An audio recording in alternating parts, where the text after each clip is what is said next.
Hey everyone, just working on our Mouse and the Motorcycle with Beverly Cleary, and today we will be reading chapter 11. It's called The Search.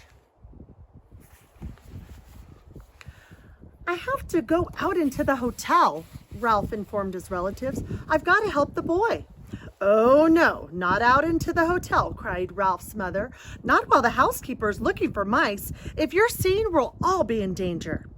I'll be back before dawn, said Ralph staunchly. I must go. Don't try to stop me. See here, my boy, aren't you being a bit dramatic? Asked Uncle Lester. Whatever do you have to go out into the hotel for? To pilfer a pill, said Ralph, an aspirin tablet. His answer was dramatic enough, even for Uncle Lester. His entire family stared at him in disbelief. Not an aspirin, not after his own father had been poisoned by one of the dread tablets. An aspirin, Ralph's mother gasped. No, Ralph, not that. Anything but that. It's the only way. Ralph stood tall and brave. The boy has a fever and he needs an aspirin. I'm going to find him one. Oh, Ralph, his mother hid her face in her paws. But Ralph, quavered Aunt Sissy, remember your father. You can't carry an aspirin in your cheek pouches. It would poison you. How could you get one here? I'll find a way. Ralph was outwardly steadfast in his determination. But inside, he wondered how he would manage to get an aspirin into room 215 if he did find one. Roll it, perhaps? Ralph, stay here, pleaded his mother. You're too young. Let your Uncle Lester go. Well, now, let's talk this over, said Uncle Lester. I'm not too young, and I haven't a moment to lose. Ralph, who was really frightened by what he was about to do, also enjoyed the drama of the moment. Goodbye. I shall return before dawn. Ralph, promise me you'll be careful, pleaded his mother. Promise me you won't climb into suitcases like your Aunt Adrian. Ralph's Aunt Adrian, who liked nice things, had climbed into a suitcase to examine a nylon stocking. Someone had closed the suitcase, and Aunt Adrian had never been seen again. It was hoped that she had been carried away to a life of luxury. Promise me, Ralph, cried his mother, but her son was already on his way out of the knothole. Ralph scurried across the carpet of room 215, flattened himself, and squeezed under the door. I have a picture here, I think, of what happened to Aunt Adrian. Once out in the hall, his courage ebbed. The aspirin tablet seemed a very small thing to find in such a vast place. It'd be easier to find the motorcycle. No, thought Ralph, I must not even think about the motorcycle. Ralph began to feel pretty small himself, much smaller than he had felt during his show of bravery back in the mouse nest. Down in the lobby, a clock struck 1. There was not a moment to lose. He ran to the next room, squeezed under the door, and searched under the beds and the dressers while the two guests slept soundly. All he found was a bobby pin. He skipped room 211 because his enemy, the little terrier, was still there, and ran on to room 209. A hurried search, frightening because of the loud and uneven snores that came from one of the beds, revealed nothing but a few pretzel crumbs, which Ralph did not have time to eat. On and on ran Ralph, down the hall, under the doors, around under beds and dressers. There was not a single aspirin tablet to be found. In one of the rooms, he did see a penny that had rolled under a luggage rack and remembered his mother's wish to leave a tip for room service. But tonight, he had no time for pennies. He must press on to find an aspirin. A small doubt began to creep into Ralph's thoughts as he ran down the hall to the last room on the second floor. Maybe there was no aspirin. Maybe he was risking his life and the lives of his family for nothing. But Ralph pushed the thought aside. He would not let himself become discouraged. If there was no aspirin on the second floor, there had to be one someplace on the ground floor. Tonight, he was willing to brave the stairs to find it. He flattened himself and squeezed under the last door on the second floor. There was nothing under either of the beds but the things that Keith called dust mice. There was no sound but the rattle of the windows in the wind. Ralph started across the carpet towards the dresser when suddenly a light from the bedside table blinded him. He stopped, rooted to the carpet by fear, even though it was not likely that anyone was going to cut off his tail with a carving knife. He heard someone slip out of bed and utter a sound halfway between a squeal and a scream.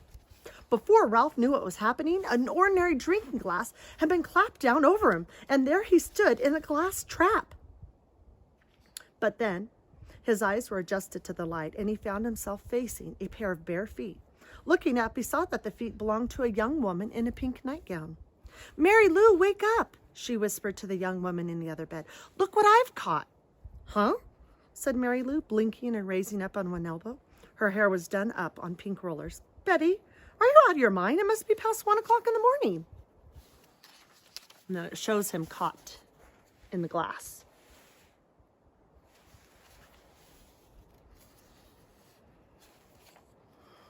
The night was slipping by much too quickly for the trapped mouse. He was terrified, and he was desperate. No one in his family had ever been trapped under a drinking glass before. Worst of all, he was failing Keith and endangering his family. Wake up, Mary Lou, and look, insisted Betty. I was getting up to stop the rattle in the window and caught a mouse. This news roused Mary Lou from the bed, and the two young women knelt on the carpet to look at Ralph, who promptly turned his back. He did not care to be stared at in his misery, but it was no use. The woman moved around to the other side of the glass. Isn't he darling? Said Betty. Just look at his cunning little paws. Mary Lou leaned closer for a better look. And his little ears, aren't they sweet? Betty was delighted. It was disgusting. It was bad enough to be trapped and stared at, but to have this pair carry on in such a gushy fashion was almost more than Ralph could stomach. Cunning little paws indeed. They were strong paws, paws for grasping the handle grips of a motorcycle. Oh, Betty, do you suppose we could take him back to Wichita with us? Asked Mary Lou. My third graders would love him. So would my kindergarten, agreed Betty. We could keep him in a cage on the ledge, and all the children could bring him food from home. It would be such a good experience for them to have a pet in the classroom.